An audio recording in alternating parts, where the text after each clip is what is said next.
This Christmas, Ludovic Kennedy meets a most remarkable individual. Strebe Griebling, Sir Arthur. That's a very unusual name. Yes, the Strebes originally hailed from Iceland, or Norway as it was then, in what is now modern Denmark. Strebe is in fact a corruption of the original Norse name, Strube. Do you speak any Lap yourself?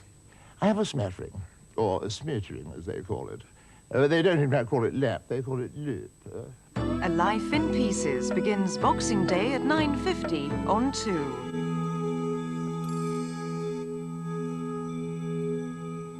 Now on BBC Two, a unique opportunity to feel, live and smell the raw edge of the rock world in Rob Reiner's affectionate wry look at the comeback tour of the legendary Spinal Tap. Hello, my name is Marty DeBerge. I'm a filmmaker. I make a lot of commercials.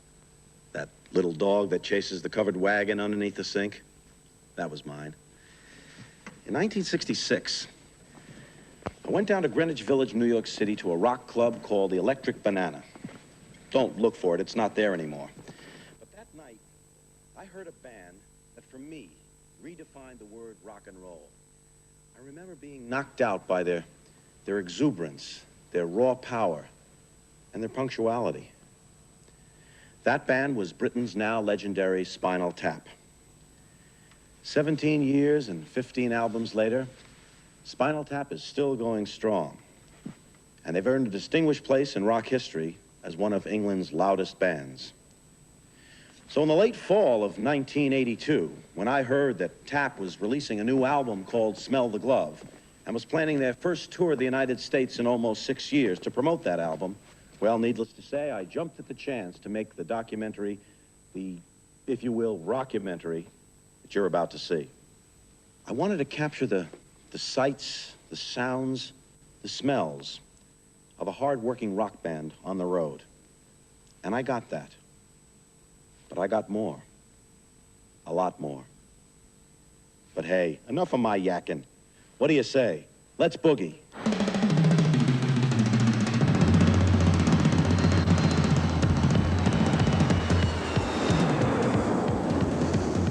Gives me a lot of energy, makes me happy. Your metal's deep, you can get stuff out of it. The way they dress, the leather. Which one is this? This is La Guardia. No, this is JFKS. New York, New York. Watch his mouth. Watch his mouth.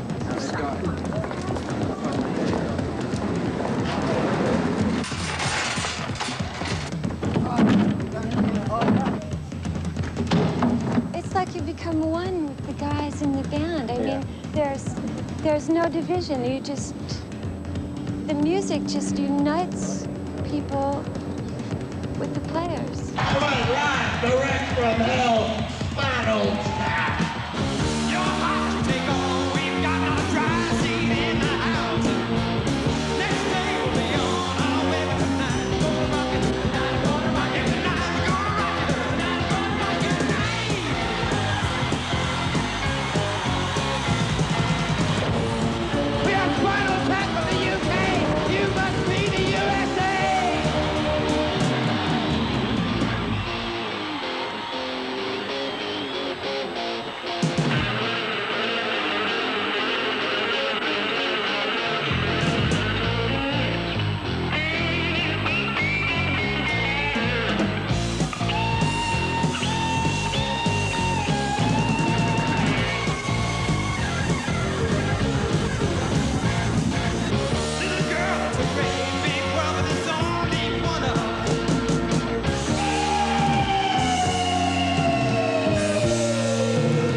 Let's talk a little bit about the history of the group. I understand, Nigel, you and David originally started the band back in, when was it, 1964?